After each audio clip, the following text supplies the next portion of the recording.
Um bom dia, que Deus nos abençoe no dia de hoje, dia de Santa Joana d'Arc Guerreira, que é uma grande santa guerreira, lutadora e libertadora do seu povo na sua época. E assim como nós hoje lutamos para nos livrar da corrupção, ela em sua época lutou para libertar seu povo e conseguiu com as graças de Deus. Que assim Deus possa nos dar toda força, também dia de São Basílio e Emília, e ambos possam nos ajudar em toda a nossa caminhada, e agradecemos por todas as obras feitas por eles na época que eles viveram na terra. No Evangelho de hoje, do livro de São João, diz o seguinte: naquele tempo, Pedro virou-se e viu atrás de si aquele outro discípulo que amava Jesus, o mesmo que Jesus amava, o mesmo que se reclinara sobre o peito de Jesus durante a ceia e lhe perguntara: Senhor, quem é que te vai entregar? Quando Pedro viu aquele discípulo, perguntou a Jesus: Senhor, o que vai ser deste? Jesus respondeu: Se eu quero que ele permaneça até que eu venha, que tu importa isso? Tu segue-me. Então correu entre os discípulos a notícia de que aquele discípulo não morreria. Jesus não disse que ele não morreria, mas apenas: se eu quero que ele permaneça até que eu venha, que te importas? Este é o discípulo que dá testemunho dessas coisas e que as escreveu. E sabendo que o seu testemunho é verdadeiro, Jesus fez ainda muitas outras coisas, mas, se fosse escrita todas, penso que não caberia no mundo os livros que deveria ser escrito. Bom, gente, esse evangelho se passa principalmente pela parte onde já estávamos os apóstolos questionando Jesus sobre quem era que iria o trair e o que aconteceria com ele. E as obras de Jesus, que também, se fossem todas escritas, não existiria livros que cabessem todas. Não, mas o que realmente nos deve chamar a atenção é o verdadeiro ensinamento que Jesus nos trouxe. Eu trago como importante em todos os evangelhos, e nesse mostra que Jesus fez muitas obras, como diz no final, não caberia em livros, mas eu trago como importância, principalmente, os ensinamentos de cura e da reforma íntima que precisamos ter. Vamos lá a ambos, para nós buscarmos entender todo o ensinamento de Jesus. Por exemplo, quando ele curava alguém, né, um aleijado, um cego, perdoava uma mulher prostituta, sempre ele falava. É muito importante que, para nós nos libertarmos e nós seguir adiante e conseguir a felicidade, a gente observe essa passagem. Jesus sempre falava: perdoados os seus pecados, levanta-te e anda. Perdoados os seus pecados, abre os olhos, enxerga e vai para sua casa. Perdoados os seus pecados, ressuscita, vem até aqui. Ou seja, Jesus fazia uma ligação direta dos pecados de cada um para com as enfermidades, as doenças, os problemas que aqueles que eram curados tinham. Ou seja, a consequência do pecado era que levava ao cara a estar aleijado, a ele estar cego, certo? Mas muito era de nascenças, tudo bem. Então, pois bem, se eu sou cego de nascença, se eu sou aleijado de nascença, e mesmo assim Jesus diz que estão perdoados os teus pecados, levanta-te e anda, abre os olhos e segue, enfim, por aí por diante. Isso significa dizer que poderá estar certo algumas teses de que diz que, e eu acredito nisso, que nossa alma é eterna e que a gente está aqui numa passagem, que a alma não morre, mas que aqui a gente está para melhorar, que é uma escola, essa terra é uma escola onde devemos compreender o sentido do amor ao próximo, da solidariedade, sabe, de fazer o bem, de nos livrarmos do ódio, da perseguição, da raiva. Essa é a reforma, parte da reforma íntima já, para que a gente possa ter a plenitude, tudo que a gente puder ter de melhor e crescer e evoluir. De forma que esses que são de nascença já com os problemas de cegueira, de aleijado e tudo, né, possivelmente seguindo o preceito espiritual, essas pessoas nas outras oportunidades que elas tiveram antes de vir ao mundo, né, no mundo espiritual onde elas residiam, ou não sei, no mundo físico que só Jesus é o dono de todo segredo conhece, elas podem ter acometido de situações de pecado que os levaram até essa dificuldade, e aqui na Terra elas vieram para ter a oportunidade de repente se redimir de todos os seus erros, encontrar o caminho certo e seguir curado. E aí Jesus tinha esse poder, mas ele também em outras passagens disse: se nós descobríssemos o poder que tínhamos, nós mandaríamos uma montanha mover-se e ela se moveria, não é?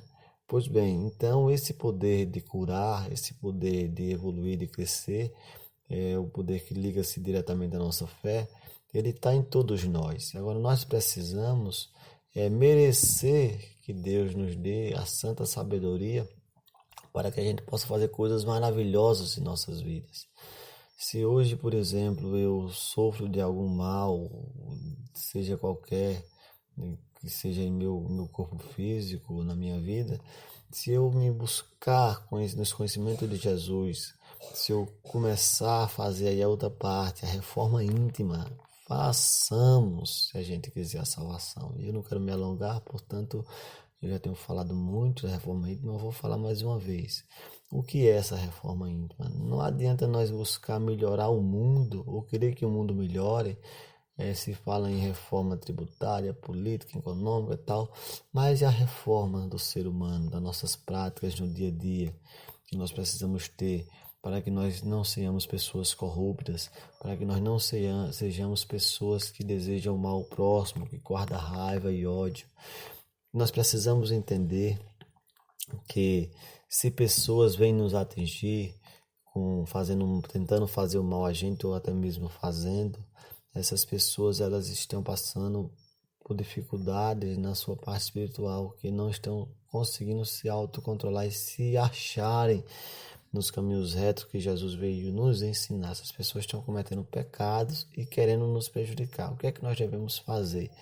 Retrucar com a mesma moeda? Não, não. Se nós temos um estado de consciência mais bem, bem firme, bem elevado, nós devemos entender que aquele irmão que é irmão, não deixa de ser irmão, que quer, ou irmã, que quer nos prejudicar, não está em seu estado normal de consciência, por isso quer lhe fazer o mal, por isso comete corrupção, por isso que rouba, mata, né? E dessa forma, nós devemos rezar pelo anjo da guarda dele, todos nós temos. Quem nos ajuda são nossos tutores, de certa forma, né? Nessa nossa jornada da Terra de 80 a 100 anos. E a prova que é uma jornada é que a Terra tem milhões e milhões de anos, e nessa passagem aqui nós passamos 80 a 100 anos, que nós possamos seguir nosso coração e rezar pelo anjo da guarda, pedir nosso anjo da guarda que também interceda por essas outras pessoas que estão de repente tendo dificuldades para se encontrarem na vida, para fazer as coisas certas, para que assim essas pessoas de repente possam conseguir, com os exemplos que possam sendo gerados no dia a dia, mudar a sua forma de ver e de fazer as coisas, e não prejudicando a nós, também não vão se prejudicar com o pecado, porque cada ação que a gente faz para prejudicar o próximo, nós trazemos para a nossa vida o primeiro prejuízo, e nós vamos atraindo as coisas ruins que podem nos levar a tanto estados físicos de dificuldade, de cegueira, de perna quebrada, de braço quebrado. A depender do mal que cada um pratique, as consequências virão. Jesus nos mostrava isso quando ele curava. Então, perdoados os teus pecados, levanta-te e anda. Então, ele fazia uma analogia direta entre o pecado que se comete e as consequências que ele gera, tanto na parte física, da nossa parte física, como também principalmente da nossa parte espiritual, não é? Aquelas pessoas mais difíceis, né? E a família é um grande lar de provações. Quando você está com seu pai, com sua mãe, com seus irmãos, com toda a sua família, é um lar de provações, onde justamente ali existe a necessidade de se encontrar e se respeitar e vencer qualquer que seja o confronto, sabe? E buscar unir-se, entender. Quando um estiver estressado, não pode se estressar os outros. Tem que buscar apaziguamento, porque as nossas maiores provações estão dentro das nossas casas. É ou não é? Todos que eu estou aqui conversando nesse momento. Sabe, estar do esposo com a esposa, estar da esposa com os filhos, dos filhos com os pais, dos filhos com os irmãos, né? Então é o seguinte, se nós conseguirmos entender isso e desenvolvermos a paciência,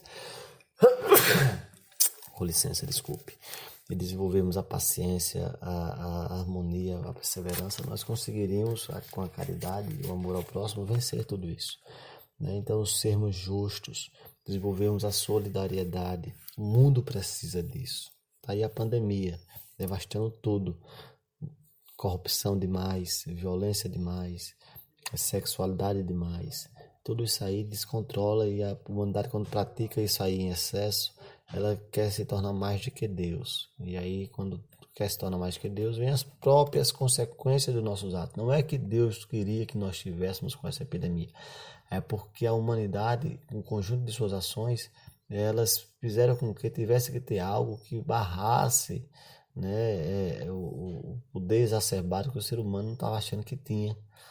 Então nós temos que fazer uma reforma em cada um, uma reforma social, uma reforma pessoal, sabe, a reforma humana, para que a gente possa conseguir vencer todos esses obstáculos, né? E aí conseguirmos sermos encontrados nos caminhos retos.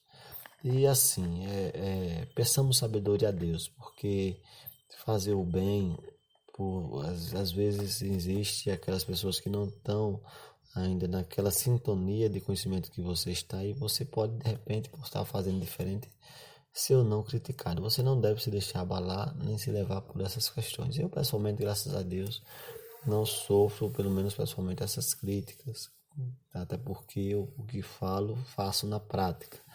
E é muito importante falar e fazer na prática. Mas se acontece com você de querer fazer o bem e ser criticado ainda, faça como Paulo. São Paulo, um dia, quando na época dele lá, foi perseguido pelos próprios judeus que ele defendia, né, que ele queria a salvação e tal. Foi entregue aos romanos para ser preso, quase foi morto. Os romanos não viram nele pecado, assim, a ponto de matá-lo. Então ele ficou 2 anos em casa alugada, recebendo a todos, dando as orientações de Jesus Cristo a todos, e conseguiu vencer. E hoje todos reconhecemos São Paulo como um grande, né, evangelista, como um grande discípulo de nosso Senhor Jesus Cristo. O tempo vai dar os esclarecimentos necessários. Portanto, devemos ter o nosso coração reto. E quem tem um coração reto, a Bíblia já diz que verá a Deus. Isso está na leitura de hoje, que é do livro de no Salmo, não é? Diz bem assim, o finalzinho do Salmo: examina o justo e o ímpio, e detesta o que ama o mal, porque o justo é nosso Deus, o Senhor ama a justiça. Quem tem reto coração há de ver a sua face, ou seja, há de ver a face de Deus. Esse é o salmo de hoje que diz isso. Que Deus possa nos abençoar grandemente. Tenhamos uma semana abençoada, um fim de semana abençoado. Praticamos a honestidade sempre, o amor de Deus, a solidariedade. Nós precisamos construir a reforma humana, e a reforma humana ela só consegue avançar se ela estiver sintonizada com os conhecimentos de nosso Senhor Jesus Cristo. Daí o dever grande que todas as igrejas têm, que todos os grupos religiosos têm, que todos que têm uma certa profundidade maior têm nesse momento de chamar a responsabilidade e ajudar toda a humanidade, sabe? A política não resolve o problema da reforma humana, não resolve.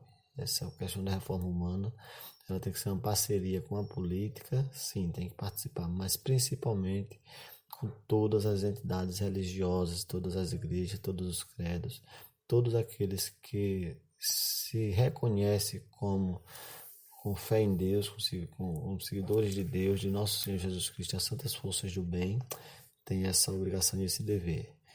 Que Deus nos abençoe, sigamos em paz. Um bom dia a todos e vamos todos fazendo a nossa parte.